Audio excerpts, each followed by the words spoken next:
Shalom. Welcome to the Chai Center and welcome to the Chai Academy. We are meeting once again to discuss topics of Jewish interest. It could be religiously oriented, or it could be just any really any type of discussion that comes to mind.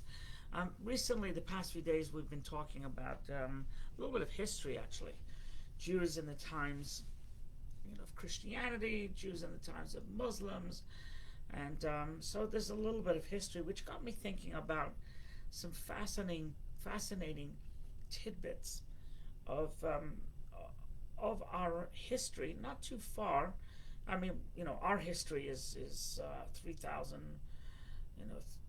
300 or 3,400 years old. But I'm talking about the last 150 years or so, where some fascinating, interesting, and thought-provoking topics or activities or things, items that happened with the Jewish people. So, so a couple of interesting things which will lead us into a further discussion. I'm not sure if you knew this, but 4 years after the War of Independence in 1780, the United States was the first country to grant equal rights to Jewish people. Now, there were only 2,000 people living in the United States at the time, compared to now, which there are, there's 3 million, something like that. So there's only 2,000, so it wasn't that impactful. But the idea was the United States embraced the Jewish people, and while we had a little hiccup, with Lincoln's general, and it was, for the most part, the United States is blessed because they've been all embracing, and they've okay, the war was another little touchy subject, during Roosevelt, but the idea is the United States gave equal rights to the Jewish people. So what's interesting to note, so that was in 1780. In 1791, France came up with something fascinating. France came up as that essentially that Jews as individuals are accepted, right? And they are given all rights, but not to Jews as a people. So as individuals, that's fine, but as a people, the French were extremely dubious, and they were concerned, as we'll hear in a moment. They were really concerned about the loyalty of the Jews. So Jews as individuals, yes, but not as a peoplehood. So it's interesting, and the Reform movement at that time, they because France accepted the Jews individually but not as a peoplehood, the Reform movement at that time voted, and it was a young Reform movement, right? They voted to drop peoplehood from their charter, and that lasted for about 100 years. 100 years later, they introduced peoplehood back, that we are people. But for the most part, their philosophy, because of France's France's comments, is they said, you know what, you could be Yehudi Babayit, you can be a Jew in your house, but outside of the house, you are whatever citizen you are, and that's what you are first. In the house is no problem. But 100 years later, they actually readopted the charter that as Jews as a peoplehood. So that was in 1791. A few years later, just to echo this the French acceptance of the Jews, limited acceptance of the Jews as individuals, was Napoleon did something fascinating. Napoleon sought to reestablish the Sanhedrin. Now, the Sanhedrin hasn't been around for literally thousands of years. The last Sanhedrin was when the Second Temple stood, and just beyond that.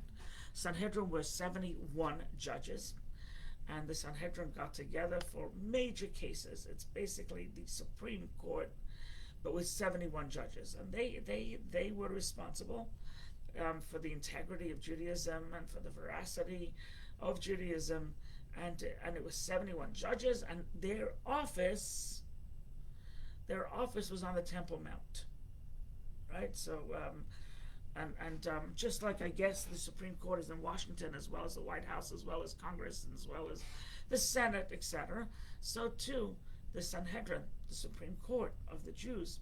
So, in the early 1800s, Napoleon established, it didn't last long, he established a court of 71 Jewish rabbis that he called the Sanhedrin, right?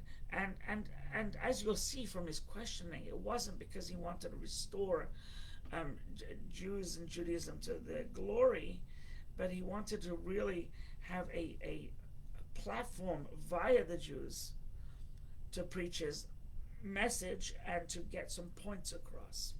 So that was in 1806. A year later, the Sanhedrin convened. If you have any questions, by the way, you can ask. The Sanhedrin convened, and Napoleon, in their first session, Napoleon stood there and he asked the Sanhedrin questions. And the reason why I asked, because if the great Sanhedrin responded the way he had hoped they respond, they would have, Napoleon would have really a Jewish charter of what to show. This is what the Jews have promised, and this is what the Jews say. So his first question was,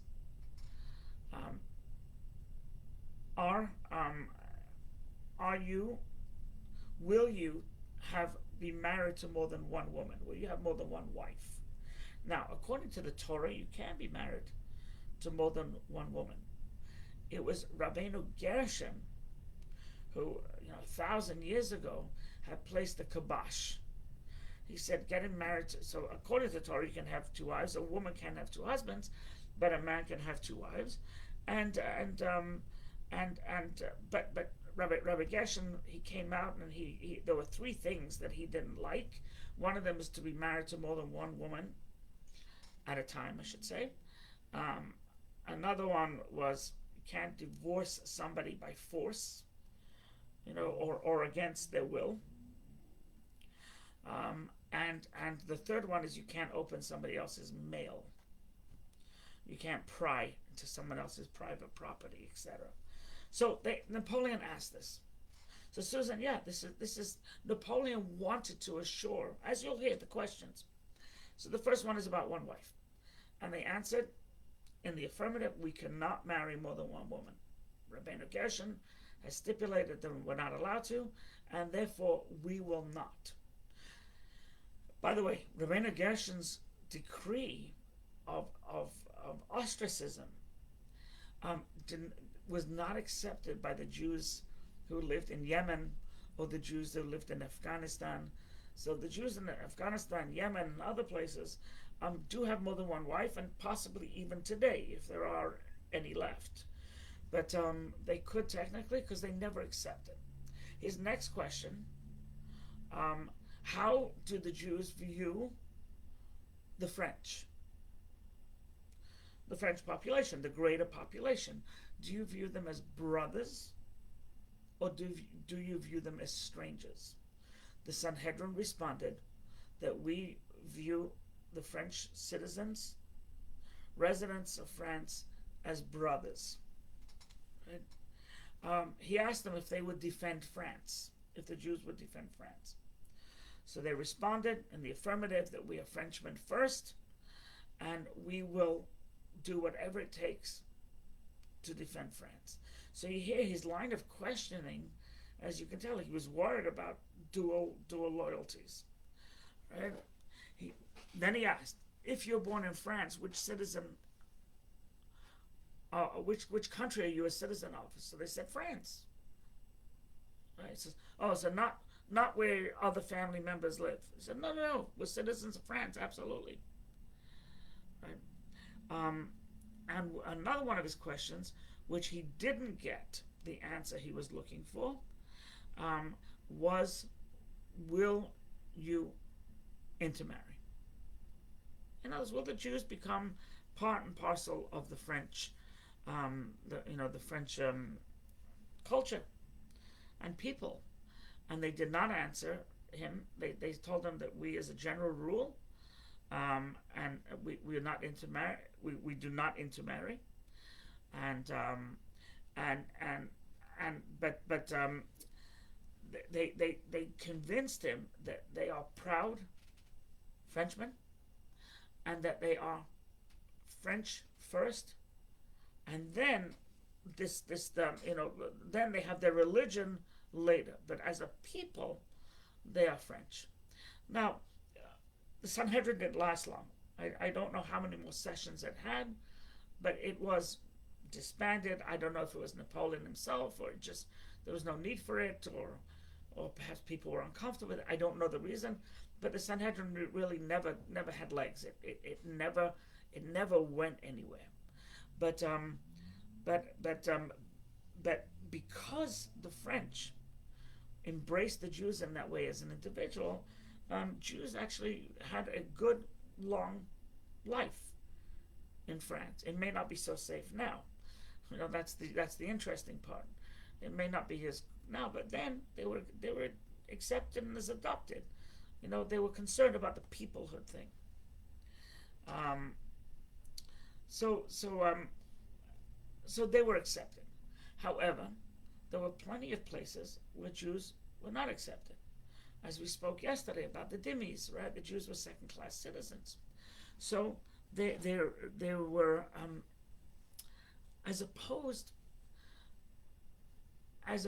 to the Spanish Inquisition and things like that, where the Jews they converted because they were under duress, right? Convert or die. So the Marranos, and they were anusim, they were coerced. Unfortunate. They did convert. They didn't necessarily believe, but they did convert. And there were those who died. There were those who were burnt in the order de fe, and they refused to even outwardly forget it.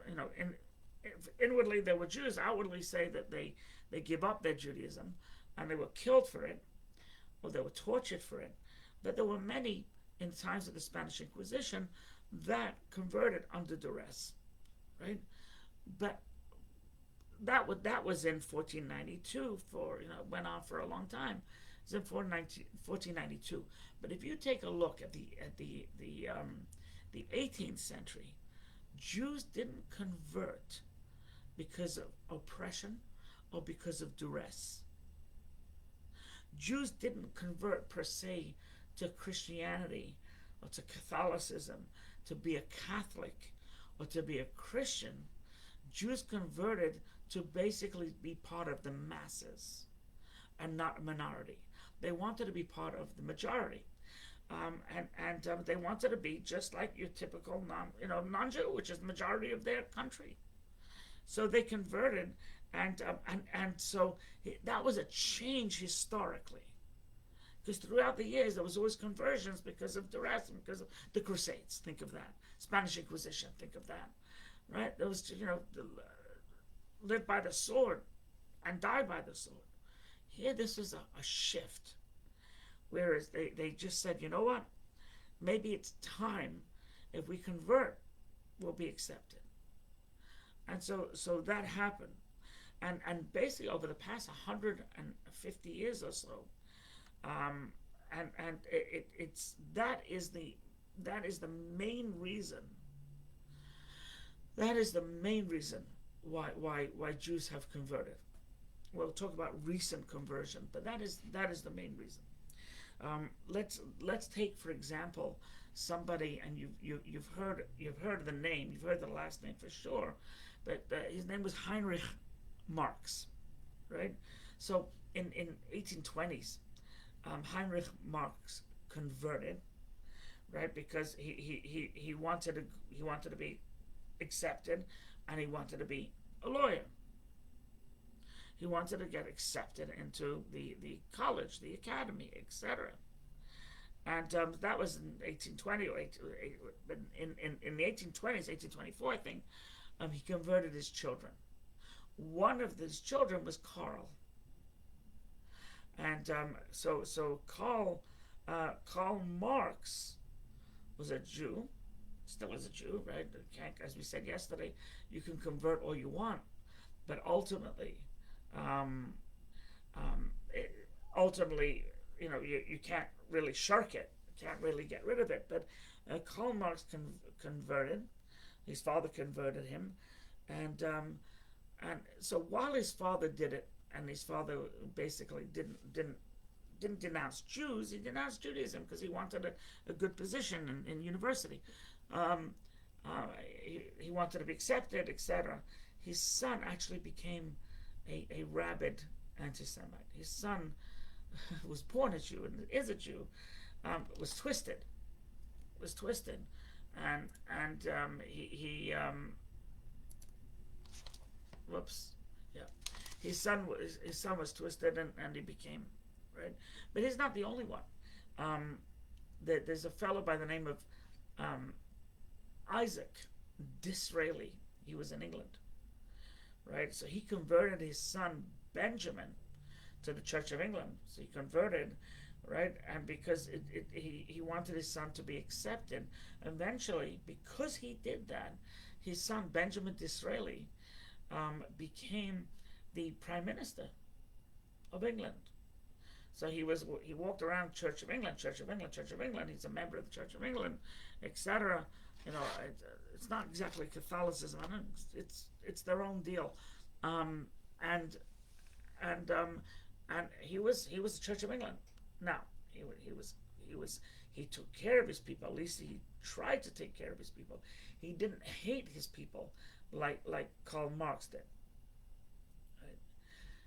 I think in Western Europe, many of the Jews, right? Many of the Jews essentially they became enlightened. They began to become enlightened and see the world differently, and learn different things about different things about the world and evolution and things like that, and became enlightened. So then they decided that they're going to convert because they don't want to. A similar idea. They don't want to suffer for a religion that they don't believe in. So that's why they converted. So there you see some reasons for conversion: to get ahead, or the Enlightenment movement. They say, you know what, we don't kind of buy any of this, so we may as well convert and get ahead that way, right? There was a famous philosopher and a rabbi and a doctor, Moses Mendelssohn. So I believe he had 6 kids. 4 of his 6 kids converted. Right? He was an Orthodox Jew, but because of the Enlightenment movement, his kids, 4 of his 6 ended up converting, and I don't think Mendelssohn has any living Jewish great grandchildren. I just don't think it exists. I think his Jewish line, ended. But one of his prize students was a fellow by the name of Friedlander, David Friedlander. So he was one of Moses Mendelssohn's students of philosophy. We can talk about Moses Mendelssohn another time. But he was very well respected philosopher. The Germans really held him up on a platform. This is the Jew we can resonate with, right? He was very astute, and he was he was a brilliant man. And so David Friedlander, he gathered together some top-notch Jewish, the hobnob, the Jewish influences, etc. and went over to the I think it was a bishop or a cardinal, Teller, I think that was the last name if I remember, and they said to him that we want to convert to Christianity, and if we convert, the masses will convert because we're such influencers, but we don't want to be beholden to the dogma. So we'll renounce Judaism, but we don't necessarily want to accept another dogma, Jesus, etc., etc. And the bishop, I think it was the bishop, said absolutely not. You either convert properly, or don't convert at all. And so therefore that didn't happen. What's a very little known fact, and this is like Ripley's Believe It or Not. Theodor Herzl, before his Zionist, so this is his pre-Zionist philosophies and ideas, Theodor Herzl toyed with the idea that if Jews converted to become non-Jews, once again, it's not necessarily sold on a different religion, but just to become part of the masses. And Theodor Herzl felt that if Jews converted en masse, right, it would end anti-Semitism. He toyed with that idea. So it's an incredible fact. Later on, he came up with another idea: the concept of Zionism, the concept of Jews living in the land that they own, and the land that they rule, and the land that they can dictate, as opposed to being dhimmis, second-class citizens to others. So people look at Herzl as this Zionistic. He was the father of Zionism. He was also the father of other things, and it's not so positive. So what we get from this, right, is to me is fascinating. That throughout the years, people converted for duress, or people converted enlightenment, or people converted to be accepted, and anti-Semitism, etc. It's only recent that there are Jews that have converted because of Christianity itself. Right? That's a recent phenomenon. Why do Jews convert today? Right? So one reason is because they met Christina, and they love Christina, and Christina's strong in her faith, and Jason's not strong in his faith, and so therefore, okay, takes the jump, and he converts. So one is also enlightenment, to be accepted, instead of being accepted by the masses, be accepted by Christina and Christina's family. So that's one reason someone would convert today. Another reason why someone would convert today is that they which has never really happened, is that yes, I want to be a Jews for J, or I want to be, I don't want to be a Jews for J. I want to be a Christian, a proper full-fledged Christian, right? And that's really never happened in our history. I mean, yes, there has been cases, of course, but never as what we see now. Having said that, majority of Jews that do convert, it's not ideologically, it's more for practicality. Here's the rub: it doesn't matter.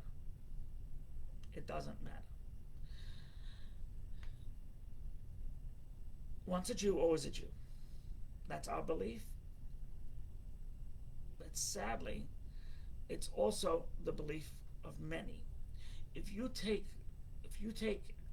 the Jews in Germany, the Jews of Germany were progressive. They were really progressive. They were enlightened.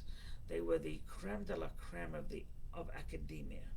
They held prestigious positions in government and right, and it didn't help. It didn't help a thing. So you could argue if I look like a German, I talk like a German, I am a German. It's not the case. It wasn't the case, and that's proven. That's that is it's proven. It's just proven. It wasn't proven so long ago. So as Susan writes, the world sees us regardless of who we try to conform to be. The world still sees a Jew. And I've seen as a rabbi, 28 years, or maybe more, in the business, I've seen where a marriage doesn't go well. Jew to Jew cannot go well either, right? But a marriage doesn't go well, and the brother-in-law or something, right, makes an anti-Semitic remark. So here's this guy been in the family for 15 years. The marriage doesn't go well, and all of a sudden he's called a name. Or they say, we're going to take that Jew bastard and we're going to make sure that you get custody and not him. Something like that. So it doesn't work. So Herzl's premise,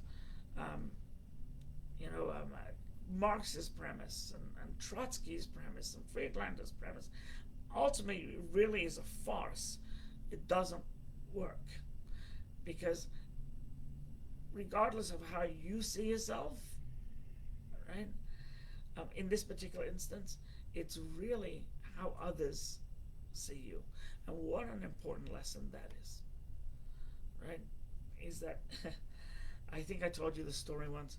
So I was in Key West, and instead of my yarmulke, I had a cap, I had a T-shirt, I had jeans. I was walking with the family. And my kids all had their baseball caps on, etc. My wife had her baseball cap on, and somebody stopped me, tapped me on the shoulder, and said, "Mincha, the Mincha service is right here, 4:00." Right. So here I was thinking that I'm on vacation. I'm a little bit incognito. I have my cap on, which I never wear. Right.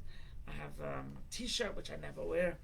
I always have a suit. Sometimes I have a tie, but right away I was picked out. It's so true. It's just the way it is. So the moral of the story is you can run, but you can't hide. And therefore, if you can run but you can't hide, does it pay to run? Does it pay to run? And Judaism is so progressive itself. Judaism is so enlightened. Judaism has so much to offer that I would tell any Jew any day that you don't have to go searching in someone else's backyard. When your backyard, the grass is just as green. Hope you enjoyed the class. You could always ask questions, Rabbi, at thechaicenter.com. You can comment here if you wish to see this class. Then you can go to thechaicenter.com / academy. And I think someone has a great line, Lenny Levine. It says, the saying is, if you forget you're a Jew, someone will remind you. How apt. All right. God bless, and a good day.